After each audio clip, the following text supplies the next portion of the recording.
Hello and welcome to कड़क cricket. मैं हूं आपके साथ पंकज भार्गव और मेरे साथ बॉटल ग्रीन कलर, वो जो शानदार है, लाजवाब है, बेमिसाल है, कड़क है, गजब के राजीव मिश्रा। दूसरा टेस्ट मैच कहां हो रहा है?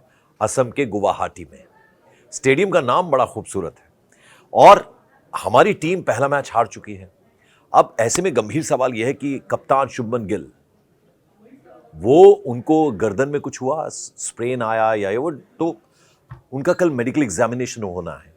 तो जब मेडिकल एग्जामिनेशन होगा, क्या वो 50% फिट हैं, क्या वो पूरी तरह से फिट हैं, क्या वो मैच खेल पाएंगे या नहीं, इसको लेकर संशय बना हुआ है। इस पर ज्यादा रोशनी डालेंगे राजीव मिश्रा। राजीव, क्या पॉसिबिलिटी, क्या प्रोबेबिलिटी नजर आती है? देखिए, पहले तो गिल का फिटनेस टेस्ट होना है। फ्राइडे को जो प्रैक्टिस सेशन है भारत का, उसमें जो पहले ही प्रायोरिटी पे काम करेगी टीम इंडिया, जो मेडिकल टीम है वो देखेगी कि गिल कितने फिट हैं और उनका जो फिटनेस रेशियो है वो बढ़ा कितना है।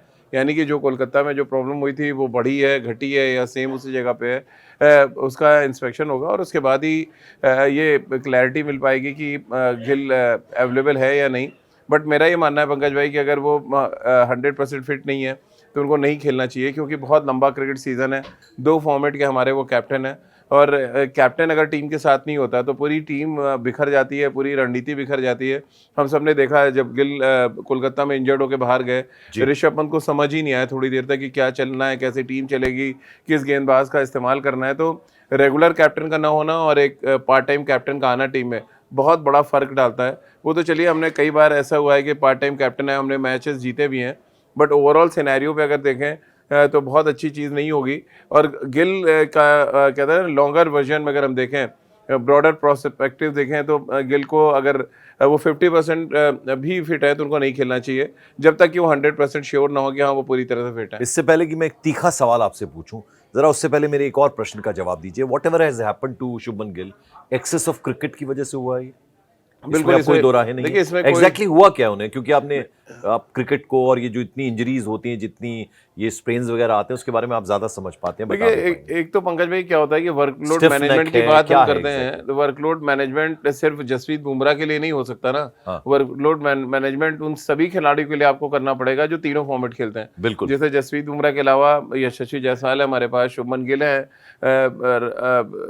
इसके अलावा थोड़े मैचेस सिराज भी कभी कभी तीनों फॉर्मेट खेलते हैं। हाँ, तो उन उन सबका वर्कलोड आपको देखना पड़ेगा, खासतौर से शुभमन गिल का। ऐसा नहीं है कि बैट्समैन है तो फिर उनकी ताकत नहीं लगती है, एनर्जी उतनी लगती है, आपकी बॉडी कितना सस्टेन कर पाती है वर्कलोड के खिलाफ, ये सारी चीज़ें देखना पड़ेगा। और देखिए, अगर आप उनका पूरा प्रोसेस देखें शुभमन गिल का, वो दुबई खेलते हैं, दुबई से इंडिया आके सीरीज़ खेलते हैं वेस्ट इंडीज़ से, और वेस्ट इंडीज़ से इमीडिएट इंडिया से, दिल्ली से ही सीधे रवाना हो जाती है टीम ऑस्ट्रेलिया खेलने, ऑस्ट्रेलिया के और लिए। ऑस्ट्रेलिया में 2 दिन के गैप के बाद आप आ जाते हो सीधे कोलकाता टेस्ट मैच खेलने। तो इतना लंबा जब आप ट्रैवल करेंगे तो बॉडी पे लोड तो पड़ता ही है। अब मशीन तो है नहीं, रोबोट तो है नहीं कि बटन दबाएंगे, फिटनेस की बटन 100% फिट, आप ताजे होके वापस आ गए। तो ये वर्कलोड मैनेजमेंट जितना टीम मैनेजमेंट को करना, उतना खुद खिलाड़ी को भी करना होता है पंकज भाई। अब बिल्कुल। आपके अंदर लालच भरी हुई कि नहीं यार, हम कप्तान है, मुझे सारे फॉर्मेट खेलना है। एक डर भी है साथ में कि अगर मैं नहीं खेलता, मेरी जगह जो आएगा उसने रन कर दिया तो मेरा क्या होगा। और ये शुभमन गिल के साथ ऑलरेडी हुआ है एक बार, T20 में वो अनफिट हुए, बाहर गए, जायसवाल ने रन बनाए तो बहुत लंबे अरसे तक वो टीम में नहीं आ पाए थे। वो तो वाइस कैप्टन बने एशिया कप में और फिर वापसी हो गई, वो अलग मुद्दा है। तो ये काम खुद शुभमन गिल को भी करना पड़ेगा कि सही तरीके से अपने मैचेस को चुने और खेलें। और ये जो वर्कलोड मैनेजमेंट की बात कर रहे हैं राजीव मिश्रा, और कहते हैं ना टीम को बैलेंस करने का काम, भाई बीसीसीआई तो एक बॉडी है, उन्होंने सबको उस काम के लिए रखा है। आप हेड कोच हैं, आप टीम सिलेक्टर्स में से हैं, आप ये तमाम चीज़ों के लिए अलग अलग लोग हैं। तो अब ऐसे में बड़ा सवाल, जो तीखा सवाल मुझे पूछना था, वो ये पूछना था कि अब अगर शुभमन गिल नहीं खेल पाते हैं, बाहर हो जाते हैं, तो क्या उन्होंने मुसीबतें बढ़ा दी हैं गौतम गंभीर के लिए? और जो कुछ हुआ है पीछे के मैचेस में और पीछे के टूर्नामेंट्स में, अब ये ऐसा होने से मुश्किलें बढ़ती हैं गौतम गंभीर की? ये बड़ा सवाल। देखिए, बिल्कुल मुश्किल तो बढ़ जाती है, क्योंकि जब आपने जो 2 टेस्ट मैचेस उसके लिए जो स्क्वाड चुना पंकज भाई, हाँ, अगर आप उस स्क्वाड पे नजर डालें तो एक भी आपने stand by right hand batsman चुना ही नहीं है टीम में। बिल्कुल। तो सारे के सारे लेफ्ट हैंडर्स हैं टीम में, और ये एक बड़ी प्रॉब्लम है। और खास तौर से तब जब आप कोलकाता का रिजल्ट देखते हैं, जहाँ पे हार्मर जो उनके ऑफ स्पिनर थे, उन्होंने सबसे ज्यादा विकेट ली आपके अगेंस्ट, बिकॉज कि आपने इतने लेफ्ट हैंडर खिलाए थे, और लेफ्ट हैंडर के लिए हमेशा एक क्वालिटी ऑफ स्पिनर है तो आपको परेशान करेगा। तो साउथ अफ्रीका अगर देख रहा होगा कि 6 तो उन्होंने खिलाया, वो कम तो कर नहीं पा रहे हैं, इनको बढ़ाना पड़ेगा। अगर शुभमन गिल पूरी तरह फिट नहीं हुए तो 2 आपके पास ऑप्शन है नंबर 4 पे खेलने के लिए टीम में अभी मौजूदा, वो है एक आपके साई सुदर्शन, दूसरा है देवदत्त पडिक्कल, और दोनों लेफ्ट हैंडेड बैट्समैन है। तो यानी कि आप जो भी प्लेयर अंदर लाएंगे, एक राइट हैंडर जा रहा है और एक लेफ्ट हैंडर वापस आएगा, यानी कि 7 लेफ्ट हैंडर्स के साथ आप गुवाहाटी में उतरेंगे। ये वर्ल्ड रिकॉर्ड होगा पंकज भाई। 147 साल से टेस्ट क्रिकेट हो रही है, आज तक किसी भी टीम ने 7 लेफ्ट हैंडेड बैट्समैन नहीं खिलाए हैं, या 7 लेफ्ट हैंडेड खिलाड़ी जो जाके बैटिंग करें लेफ्ट हैंड से, आज तक हुआ ही नहीं।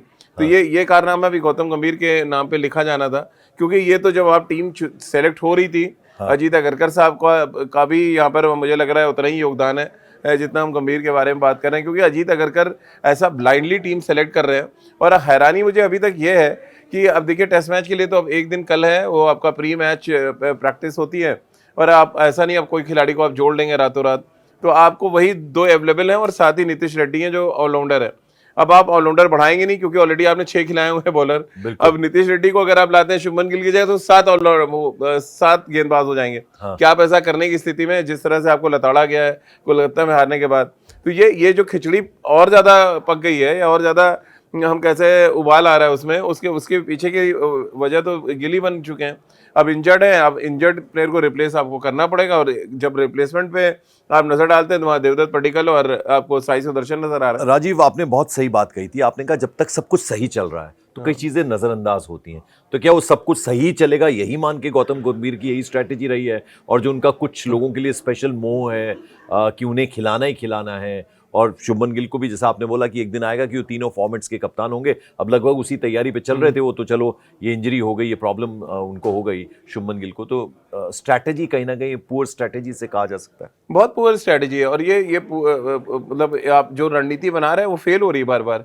आप कोलकाता का मैं एग्जांपल बार बार इसलिए दे रहा हूँ कि साउथ अफ्रीका, चलिए वहाँ तो थोड़ा डायलेमा में था कि left hand right hand combination आएगा और बॉलर्स को दिक्कत होगी। जब उसने देखा एक के बाद लेफ्टी, एक के बाद एक लेफ्टी, उसने एक एंड से हार्मर को हटाया नहीं। अगर आप उनका बॉलिंग देखें तो उसने करीब दोनों इनिंग्स में एक एंड पे बॉल उन्होंने हाथ पकड़ी, और जब तक इंडिया को आउट नहीं कर दिया तब तक वो गेंदबाजी करते रहे। तो उनको अब आप बताइए, अगर एक लेफ्ट हैंडर और पड़ रहा है, यानी 7 लेफ्ट हैंडर अगर आप खिलाएंगे, तो हार्मर तो नया गेंद से ले लेंगे, लाओ मैं तो डालता हूँ, कैसा भी ट्रैक हो हम डालते हैं। और उनके पास अभी तो रबाडा नहीं खेले, शायद दूसरे मैच में भी ना खेले, उनके भी पसली में चोट है। लेकिन उनकी जगह जो रिप्लेसमेंट आए लुंगी, वो बहुत अच्छी गेंदबाजी करते। फिर मार्को एंसन लेफ्ट हैंडर्स के खिलाफ आपने भी देखा कैसे उन्होंने जायसवाल को दोनों इनिंग में आउट किया। तो left handers left right combination मुश्किल हो सकता है, लेकिन आप back to back left handers भेजते जाएंगे, लेफ्ट हैंडर भेजते जाएंगे, देन तो कुछ करना ही नहीं है आपको। तो आप बेसिकली आप थाली में मैच सजा रहे हैं और साउथ अफ्रीका को दिखा रहे हैं भाई ये हमारी कमजोरी है, आप इस पर अटैक कीजिए, मैच जीत लीजिए। बिल्कुल।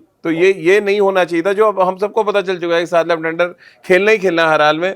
गिल बस एक ही शर्त है कि गिल अगर खेलेंगे मैच तो आप 7 नहीं 6 खिलाओगे, क्योंकि अगर आप अक्षर पटेल और सुंदर में से किसी एक को हटाते हो, मान लिया एक गेंदबाज आप कम करके एक बैट्समैन और ऐड ऑन करते हो, फिर भी देवदत्त पडिक्कल और साई में से ही कोई लाएंगे ना। नीतीश रेड्डी को तो बुला नहीं देंगे कि फिर 6 आप ऑलराउंडर खिला दें।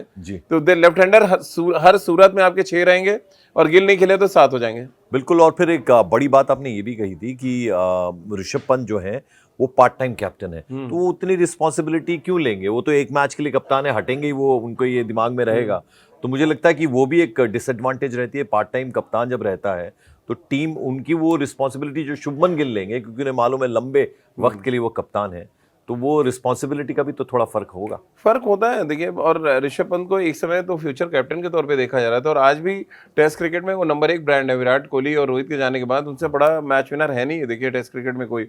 और रेड बॉल क्रिकेट में जो इम्पैक्ट ऋषभ पंत का है वो किसी प्लेयर नहीं डाला। वो भले ही शुभमन गिल ने बना दिए 700 से ज्यादा रन इंग्लैंड में, बट वो जो मैच विनिंग पारियां जब भी आप याद करते हैं पिछले 5-6 सालों में, सिर्फ एक ही नाम जहन में आता है, वो है ऋषभ पंत। अब ऋषभ पंत को कहते हैं ना वो थोड़ा हनुमान जी टाइप, उनको जगाना पड़ता है कि भैया तुम्हारी ये रिस्पॉन्सिबिलिटी है, आप विकेट कीपर बैट्समैन के साथ साथ आप कप्तान भी हैं, तो वो एक अतिरिक्त जिम्मेदारी है जिसको आपको निभाना है। और देखिए ये काम कोलकाता में भी होना चाहिए था। सडनली अगर शुभमन चले गए तो कोच को एक ड्रिंक्स में आते हैं, आपको थोड़ा सा आपको उत्साह बढ़ाते हैं कि यार अब तुम लीड गुवाहाटी में भी करना है और फ्यूचर कैप्टन आप हो, क्योंकि आप वाइस कैप्टन है, तो आपको अपने पोटेंशियल दिखाना चाहिए। अब आप देखिए ना, जो मैच शुभमन के जाने के बाद जिस तरह से इंडियन टीम चली है, वो बिखरी हुई थी एकदम, ना फील्ड का पता था, ना बस वो बॉलर और कीपर के बीच में हम कम्युनिकेशन देख रहे थे। तो वो चीज़ें, वो बिखराव बचाने का काम मैदान पे क्या होता है, शोल्डर्स डाउन ना हो, मान लिया एक पार्टनरशिप डेवलप हो रही है, तो उसमें कप्तान का ही रोल है या विकेट कीपर का रोल है। तो आप दोनों अगर एक आदमी में वो रोल दे रहे हैं,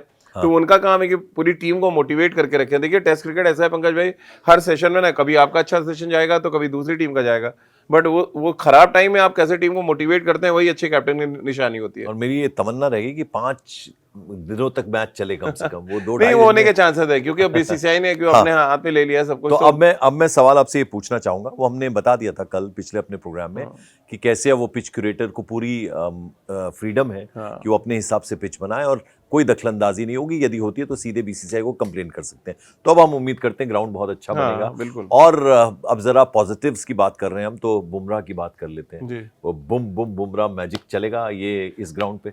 देखिए चलना चाहिए, और देखिए बहुत अच्छे फॉर्म में है। पिछले कोलकाता टेस्ट मैच में भी पहली पारी में 5 विकेट लिए थे उन्होंने। और तब लिए थे जब साउथ अफ्रीका एकदम कहते हैं ना फिरारी में बैठ गई थी, 57 रन 10 ओवर में, और शानदार स्टार्ट मिला। लेकिन सेकंड स्पेल में आए वो, और जिस तरह से उन्होंने आउट किया पहले रिकल्टन को, फिर मार्करम को, और उसके बाद पूरी साउथ अफ्रीका बैटिंग को उन्होंने तहस नहस कर दिया था। तो बुमराह अच्छे फॉर्म में, और देखिए अब तो एक मोटिवेशन भी है कि अगर वो 5 विकेट लेते हैं तो जवागल श्रीनाथ को रिप्लेस कर देंगे, टॉप 10 में आ जाएंगे इंडिया के विकेट टेकिंग बॉलर्स में। तो ये बहुत बड़ा मुझे लग रहा है उपलब्धि होगी जसप्रीत बुमराह की, क्योंकि सिर्फ 51 टेस्ट मैच खेले हैं। मैच नंबर 52 होगा जसप्रीत बुमराह के लिए जो गुवाहाटी में खेलेंगे। तो आइडियल कंडीशंस होती है। देखिए पंकज भाई, वहाँ बॉल अच्छा स्विंग करता है, पेस बॉलर्स के लिए हमेशा कुछ ना कुछ होता है गुवाहाटी में। बस आप राइट एरियाज में जिस तरह से उन्होंने अपनी लय पकड़ी थी कोलकाता में, वैसा पकड़ेंगे तो रिकॉर्ड भी बनाएंगे, और मे भी इंडिया के लिए बहुत अच्छा साइन होगा। क्योंकि जसप्रीत बुमराह का फॉर्म में रहना, एक उनके ऊपर टैग भी लगाया ना पंकज भाई, जब 5 विकेट लेते हैं इंडिया हार जाती है। वो हुआ है, इंग्लैंड में 2 बार 5 विकेट लिए, दोनों मैच हारी इंग्लैंड में इंडिया, वो जसप्रीत बुमराह ने 5 विकेट लिए थे। अब आप कोलकाता देख लीजिए, 5 विकेट लिए फिर वो हार गए। तो इस टैग को भी गजब के लोग हैं जो ये सारे स्टैटिस्टिक्स को देखते हैं। और हाँ, नहीं तो ये बड़ा मजेदार है कि वो 5 विकेट भी लेना है उनको, अपना रिकॉर्ड भी बनाना है, और साथ ही वो टैग भी हटाना है कि भैया इंडिया जीते कम से कम, कि मेरे 5 विकेट को एकदम जमीन पे ला देते हैं बल्लेबाज मैच हरवा के। हाँ, तो अब मेरा सवाल वही है कि एक और एतराज जताया था राजीव ने, वो ये कि प्रैक्टिस जो है करनी चाहिए भैया, जिस ग्राउंड में मैच होना है। अब तो पहुंच गया ना, ईडन गार्डन्स में एक दिन वेस्ट करा इन्होंने, वो एक दिन पहले आ सकते थे, तो उस पर भी ध्यान देना चाहिए। तो क्या लगता है आपको, अब थोड़ा 50-50 से आप 80-20 या 60-40 पे ला रहे हैं? नहीं, अभी बहुत कुछ कहना मुश्किल है पंकज भाई, क्योंकि देखिए टेल अब तो साउथ अफ्रीका की है। ऑलरेडी पाकिस्तान में एक टेस्ट मैच जीत के आ रहे हैं, इंडिया को इंडिया में हरा दिया उन्होंने। तो वो जो कॉन्फिडेंस लेवल है बहुत हाई है। और बिना जसप्रीत कैगिसो रबाडा कह रहा है, जो उनका नंबर 1 तेज गेंदबाज है, तो वो सोच रहे हैं बिना कैगिसो रबाडा के अगर हम चारों खाने चित्त कर रहे हैं भारत को, तो फिर यहाँ पे तो अच्छा विकेट मिलेगा, यहाँ पे उनके पेस बॉलर्स को भी हेल्प मिलेगी, उनके जो स्ट्रोक प्लेयर्स हैं वो देखिए छुप गया, बहुत लो स्कोरिंग मैच था, उनके बहुत अच्छे बैट्समैन है। ट्रिस्टन स्टब्स को आपने देखा ही है, कितनी बड़ी पिटाई करते हैं वो, आईपीएल में हमने देखा है। फिर मुल्डर उनके पास एक और स्ट्रोक प्लेयर है, मार्करम, और हम सब ने देखा ही लखनऊ के लिए क्या किया उन्होंने, और उनके साथ जो रिकल्टन मुंबई इंडियंस के लिए ओपन करते हैं। तो वो जो आईपीएल फैक्टर भी, वो भी कहीं ना कहीं साउथ अफ्रीका के काम आ रहा है, कि हर वेन्यू पे तो जा के खेल रखा है इन लोगों ने। हमारे खिलाड़ियों को जानते हैं, हमारे ग्राउंड्स को जानते हैं, जी। कुछ छिपा नहीं है। लेकिन फिर भी हम उम्मीद करते हैं टीम इंडिया ये मैच अपने नाम करेगी, सीरीज को कम से कम बराबरी पर लेकर आएगी, ये पूरी उम्मीद है हमें। Thank you so much.